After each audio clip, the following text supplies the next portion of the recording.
Bwana Yesu asifiwe. Ninakusalimu katika jina kuu la Yesu Kristo.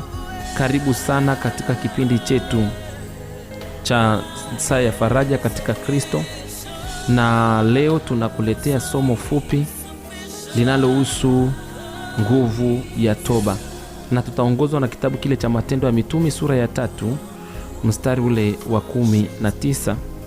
Neno la Mungu linasema kabisa katika hilo neno, tubuni basi mrejee ili dhambi zenu zifutwe, zipate kuja nyakati za kuburudishwa kwa kuwako kwake Bwana. Ndugu mpendwa, umesikia neno hili la Mungu katika kitabu cha Matendo ya Mitume, waraka huu wa Paulo ambao ameandikia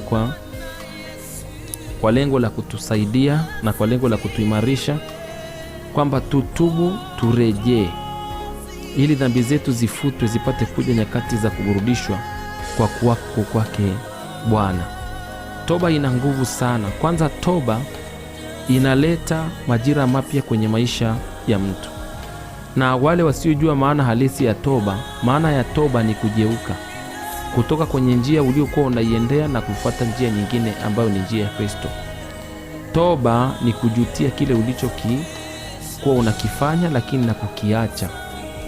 Kwa hiyo anasema katika neno lake la Nyakati wa Pili sura ile ya 7 mstari wa 14. Nyakati wa Pili sura ya 7 mstari wa 14 inasema, ikiwa watu wangu walioitwa kwa jina langu watajinyenyekesha na kuomba na kunitafuta uso na kuziacha njia zao mbaya. Kwa hiyo ukichukua hicho kipande na kuziacha njia zao mbaya na Matendo ya Mitume 3:19, maana yake ni kuacha njia. Kutubu ni kuziacha njia mbaya ambazo hazimpendezi Mungu na kumrudia Mungu. Na katika hiyo toba ukifanya hivyo kabisa, basi Mungu atasikia kutoka mbinguni na kusamehe dhambi zako, na ataiponya nchi yako unayonisikilizia, nchi ulioko sasa, kama ni Tanzania, kama ni Kenya, whatever, lakini atakwenda kukuponya. Kwa hiyo toba ina maana kubwa sana, ni kugeuka kutoka kwenye mtazamo huu kwenda kwenye mtazamo mwingine, ni kuacha njia zile za kale, njia zisizompendeza Mungu na kumrudia Mungu. Na katika hiyo toba Mungu amesema ataleta majira mapya. Na katika Nyakati wa Pili 7:14 masikio ya Mungu yataanza kusikia. Unajua msikilizaji, uovu huwa unaficha masikio ya Mungu kusikiliza wenye dhambi. Katika Isaya 59 wameeleza kwa kina kuanzia mstari wa 1 mpaka 5 kwamba maovu yetu yameuficha uso wake, hataki kutuona. Sikio la Mungu sio zito kutusikia, wala mkono wake si mfupi kutusaidia, lakini uovu wetu umetufarakanisha sisi na uso wake. Kwa hiyo dhambi ni matokeo. Dhambi huwa inaleta uovu, na uovu ni matokeo ya dhambi. Kwa hiyo dhambi huwa zinaficha Mungu kutusikia. Geuka na uanze kumrudia Mungu sasa. Tubu sasa, na hilo neno la Matendo 3:19. Tubu sasa, na Nyakati wa Pili 7:14. Kubali kutubu na usirudie dhambi. Tubu na uache njia zako mbaya. Tubu kabisa na ujitakase na ujioshe kwa damu ile ya mwana kondoo. Na ukifanya hivyo utakuwa rafiki wa Yesu. Ni heri kabisa uishi maisha ya utakaso, kwa sababu Kristo yuko karibu sana kulinyakua kanisa. Popote unaponisikiliza, kama kuna mahali mnapitia pagumu, ni matokeo ya dhambi. Chanzo ni dhambi. Kwa hiyo fanya haraka kutengeneza, fanya haraka kumrudia Mungu, fanya haraka kutengeneza maisha yako. Mrudie Mungu kungali una muda. Hautapata tena hii nafasi ya kutengeneza. Tumia ile Zaburi ya 51 pia kuisoma, utaona jinsi inavyoeleza zaidi. Ni Zaburi ya toba. Inasema, Mungu ni rehemu sasa na fadhili zako kiasi cha wingi wa rehema zako, uyafute makosa yangu yote, unisamehe kabisa dhambi yangu. Kwa hiyo unaweza ukasoma hiyo Zaburi ya 51 yote na ukaendelea na hiyo toba. Kuna toba kwa ajili ya kupatana na Mungu, kuna toba ya kuleta ufalme wa Mungu katika eneo unaloishi, toba inayoponya mazingira. Kuna toba inayoshughulika na mazingira, na kuna toba inayoshughulika na mtu binafsi na Mungu.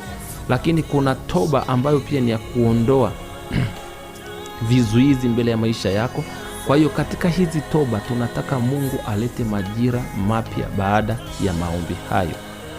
Sasa kama hujaokoka, rudia maneno haya na utaokoka sasa hivi.